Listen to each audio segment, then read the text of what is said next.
দুর্গাপুরে ওড়িশার পড়ুয়াকে গণধর্ষণের অভিযোগ, আর সেই ঘটনায় এবার রাজ্যের মুখ্যমন্ত্রীকে বার্তা ওড়িশার মুখ্যমন্ত্রীর। এই নিয়ে এক্স হ্যান্ডেলে একটি পোস্ট করেছেন এবং যেখানে রাজ্যের মুখ্যমন্ত্রীর উদ্দেশ্যে বার্তা দিয়েছেন তিনি। দুর্গাপুরে ওড়িশার ছাত্রীকে গণধর্ষণের ঘটনা অত্যন্ত নিন্দনীয় ও বেদনাদায়ক। এই ঘটনার খবরে আমি গভীরভাবে মর্মাহত। বাংলার মুখ্যমন্ত্রীকে আর্জি অপরাধীদের বিরুদ্ধে দৃষ্টান্তমূলক পদক্ষেপ করুন। পুলিশ প্রশাসনের কর্তাদের পশ্চিমবঙ্গের প্রশাসনের সঙ্গে যোগাযোগ করতে বলেছি।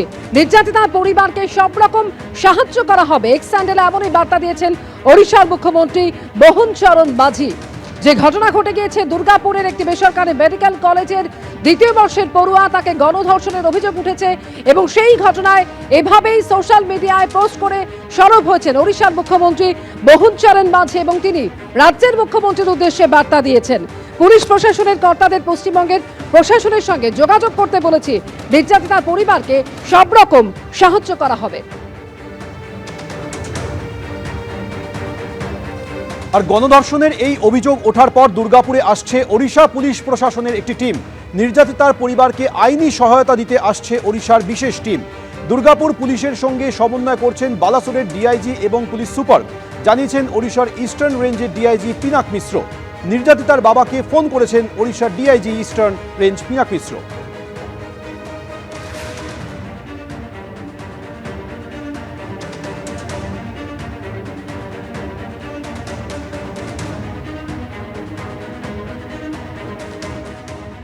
দুর্গাপুরের মেডিকেল কলেজের দ্বিতীয় বর্ষের পড়ুয়াকে গণধর্ষণের অভিযোগ এবং এখনো পর্যন্ত ঘটনা সম্পর্কে যে তথ্য সামনে আসছে, যে সহপাঠীর সঙ্গে রাতের খাবার খাওয়ার জন্য বেরিয়েছিলেন তিনি, আর সেই সময় ক্যাম্পাসের বাইরে দুষ্কৃতীদের অত্যাচারের শিকার হন ওই ডাক্তারি পড়ুয়া।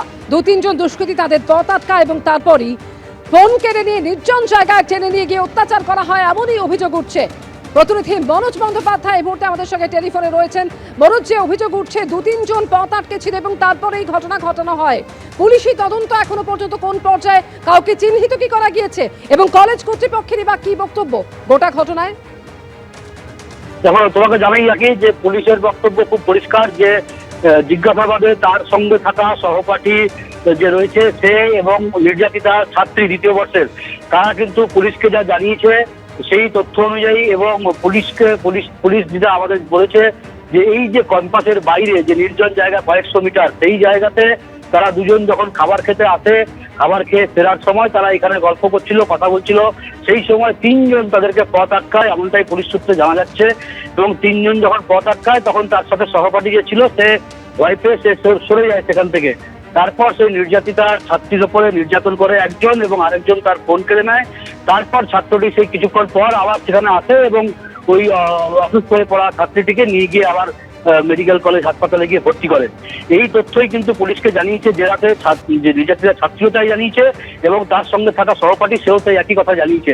এই তথ্যের ভিত্তিতেই পুলিশ তদন্ত শুরু করেছে। বারবার বয়ান নেওয়া হয়েছে নির্যাতিতা ছাত্রীর এবং তার যে সহপাঠী তার সাথেও কথা বলেছে। দীর্ঘক্ষণ ধরে পুলিশ দফায় দফায় কথা বলেছে এবং সেই যে 3 জন যাদের কথা বলা হচ্ছে, যারা বহিরাগত, বাইরের আউটসাইডার, স্থানীয় গ্রামের বাসিন্দা, তাদের খোঁজে তল্লাশি চালাচ্ছে নিউ টাউনশিপ থানার পুলিশ। ইতিমধ্যেই কলেজ কর্তৃপক্ষ সেই একই দাবি যে যারা অভিযুক্ত তাদের বিরুদ্ধে যেন কঠোরতম শাস্তি নেওয়া হয়, তাদের যেন গ্রেপ্তার করা হয়। পুলিশও আমাদেরকে জানিয়েছে, যেটা কিছুক্ষণ আগেও পুলিশ সূত্রে যেটা বলা হলো, যে তাদের খোঁজে তল্লাশি চলছে। তাদের বাড়িতে রেড করা হয়েছে, তারা বাড়িতে নেই, তারা পালিয়ে গেছে, তাদের খোঁজে তল্লাশি চলছে এবং পুলিশের দাবি যে খুব শীঘ্রই তাদেরকে ধরে ফেলবে পুলিশ, এমনটাই দাবি করেছে পুলিশ। ধন্যবাদ মনোজ। বৃহস্পতিবার এ রাজ্যের মুখ্য নির্বাচনী আধিকারিকের বিরুদ্ধে বিস্ফোরক অভিযোগ তুলেছিলেন মুখ্যমন্ত্রী। 24 ঘন্টার মধ্যে এ বিষয়ে মুখ্যমন্ত্রীকে চ্যালেঞ্জ ছুড়লেন বিরোধী দলনেতা শুভেন্দু অধিকারী। সোমবারের মধ্যে মুখ্যমন্ত্রীর অভিযোগের প্রমাণ দিতে হবে বলে সময়সীমা বেঁধে দিলেন বিরোধী দলনেতা। এখানে যিনি সিইও স্টেটের থেকে যিনি গেছেন, যিনি যার বিরুদ্ধে অনেক কিছু অভিযোগ আছে, যেটাকে আমি রাজনৈতিক ভাষাও বলবো না, গুন্ডাদের ভাষা বলে বলবো। এসআইআর শুরুর আগেই রাজ্যে বেনজির সংঘাতের পরিস্থিতি। বৃহস্পতিবার সরাসরি রাজ্যের মুখ্য নির্বাচনী আধিকারিকের বিরুদ্ধে বিস্ফোরক অভিযোগ করেছিলেন মমতা বন্দ্যোপাধ্যায়। 24 ঘন্টার মধ্যে তার দিকে পাল্টা চ্যালেঞ্জ ছুড়ে দিলেন শুভেন্দু অধিকারী, বেঁধে দিলেন ডেডলাইন। এখানে যিনি সিইও স্টেটের থেকে যিনি গেছেন, যিনি যার বিরুদ্ধে অনেক কিছু অভিযোগ আছে, সেগুলো সময় হলে বলবো। আশা করি তিনি বেড়ে খেলবেন না, মানে ওভার রিয়াক্ট করবেন না। তিনি বড্ড বেশি অফিসারদের থ্রেট করছেন, যিনি নিজে নানা অভিযোগে দুর্নীতিগ্রস্ত। মনোজ আগরওয়ালের বিরুদ্ধে আপনার কাছে কি তথ্য আছে? আপনি যদি সোমবারের মধ্যে মনোজ আগরওয়াল মহোদয়ের দুর্নীতি প্রকাশ করতে না পারেন, আপনাকে সোমবার বিকেল 5টা অবধি টাইম দিয়ে গেলাম, প্রমাণ দিতে হবে আপনাকে। প্রমাণ না দিলে দেওয়ালির পরে কয়েক হাজার লোক নিয়ে আসবো।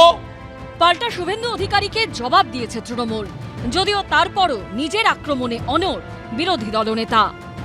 শুভেন্দু অধিকারী বিরোধী দলনেতা এবং বিজেপি নেতারা চূড়ান্ত হতাশাগ্রস্ত, অবসাদগ্রস্ত রাজনীতি করছেন। তারা এক একটা নির্বাচন এলে এক এক রকম হুমকি দেন। একবার দেন দিল্লির নির্বাচন কমিশন ভোট করবে, এবার দেখব, করেছে, ওরা হেরেছে। সেন্ট্রাল ফোর্স দিয়ে ভোট করাবো, করিয়েছে, হেরেছে। এবার ভোটার লিস্টটাকে কারচুপি করার নানা চেষ্টা, এগুলো করতে গিয়ে ওদের যে এখন জাতক্রোধ হয়ে গেছে, ওদের সব চক্রান্তগুলো ফাঁস হয়ে গেছে, সেই কারণে এই ধরনের আচরণ করে বেড়াচ্ছে। করে থাকলে কি দুর্নীতি তার প্রমাণ কি? 2, কোন আধিকারিককে চমকেছেন, কখন চমকেছেন, কিভাবে চমকেছেন, সেই আধিকারিকের অভিযোগ যদি সামনে না আনেন তাহলে ধরে নেব আপনি এসআইআর নিয়ে ভয় পেয়েছেন, ক্ষমতা হারানোর ভয় পেয়েছেন, তাই আপনি এই ধরনের কথাবার্তা বলেছেন। সূত্রের খবর, আগামী সপ্তাহ থেকেই পশ্চিমবঙ্গে শুরু হয়ে যাবে এসআইআর। 3 মাসের মধ্যে শেষ হবে গোটা প্রক্রিয়া। এসআইআর শেষ হবার 3 মাস পর হবে বিধানসভা নির্বাচন। রুমা পাল ও আশাবুল হোসেনের রিপোর্ট, এবিপি আনন্দ, কলকাতা। রাজ্যের সব টোটোকে অস্থায়ী এনরোলমেন্ট নম্বর দিয়ে রেজিস্ট্রেশনের সিদ্ধান্ত নিল পরিবহন দফতর।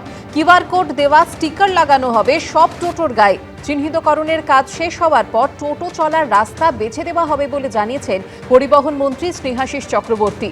পুলিশ, পরিবহন দফতর এবং ইউনিয়ন মিলে 13ই অক্টোবর থেকে 13ই নভেম্বরের ডেডলাইনের মধ্যে চিহ্নিতকরণ প্রক্রিয়া শেষ করবে বলে জানানো হয়েছে। অনলাইনের পাশাপাশি কিছু সরকারি সহায়তা কেন্দ্র থেকেও করা যাবে প্রক্রিয়াটি। 30শে নভেম্বরের মধ্যে নাম রেজিস্ট্রেশন করানো বাধ্যতামূলক। যারা করবেন না তাদের টোটো রাস্তায় চলতে দেওয়া হবে না বলে জানিয়েছে পরিবহন দফতর।